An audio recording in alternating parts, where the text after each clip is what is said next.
Up Close premieres tonight at 10 on the Music Source, MTV. Put it in your diary. I don't have to analyze me like you guys do. It's not my job, you know. I can just be.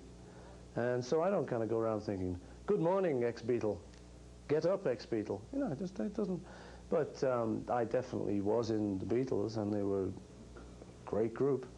So I don't like, you know, it doesn't bug me at all. But no, I just get on with things. I don't go around analyzing it.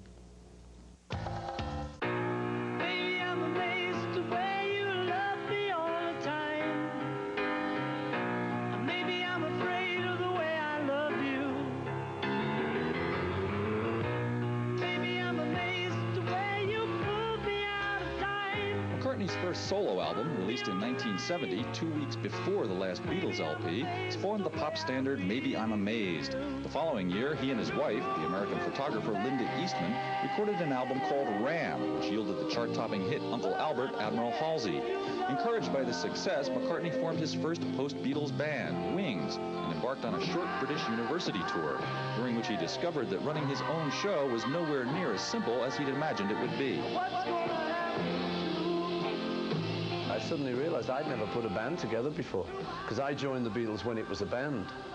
John had a band going, and they asked me to join, and then I asked George to join, and then afterwards Ringo joined.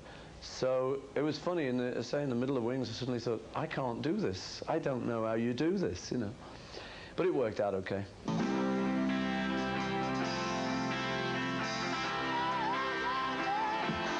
Indeed it did. Wings hit its stride as a group in 1973 with its third LP, Band on the Run. Even without a world tour to back it up, that wouldn't come until 3 years later, this album yielded 3 top 10 hits, Hell on Wheels, Jet, and of course the chart-topping title track. Band on the run. Band on the run. You think some people would have had enough of silly love songs? Band on the Run wasn't Wings' last smash hit, though, not by a long shot.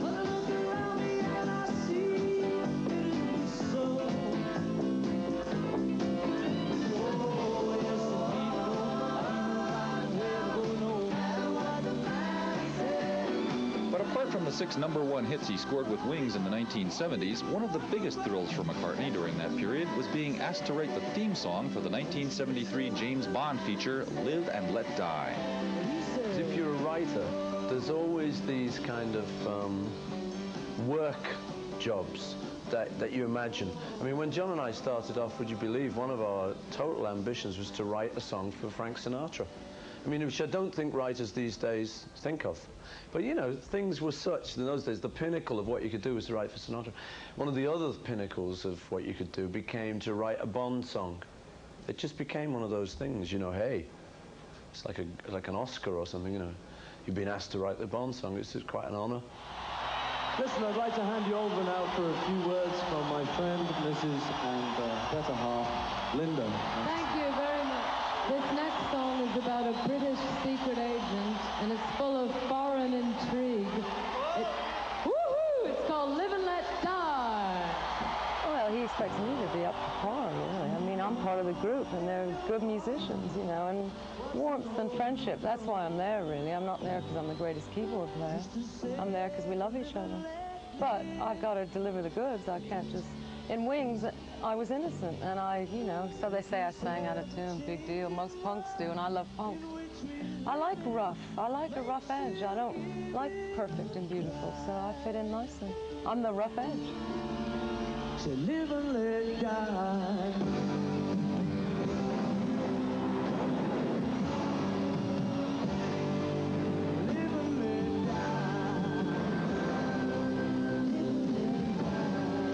Heading into the 80s, McCartney scored #1 duet hits with Stevie Wonder and Michael Jackson, and got slagged by critics for his soft pop sweetness. You never ever worry, and you never shed a tear. I'm gonna tell him, Uncle John, you still got the music for the girl. But whenever he walked out on a stage, his commitment to the hardcore American rock and roll he'd grown up on remained clear. We're obsessed with the States. You ask most English guys who they like, and they'll mention people like Motown, people like Elvis, Chuck Berry, Fats Domino, all the early rock and roll. For us, that's the States, you know, where it all came from. Rock and roll, if you think about it, there's no rules. No one's ever told any of us guys how to sing.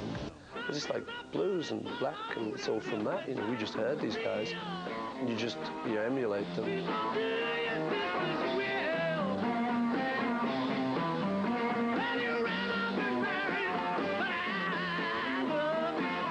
Liverpool, being a port, saw this music sooner than some of the other people in England, some of the more inland places. So maybe that's why we kind of had this early interest in kind of black roots soul music, you know, that we then developed to our own sort of style and kind of sold it back to you. But then you guys got infatuated with what we're doing, so it's great. It's a two-way street, you know, no problem.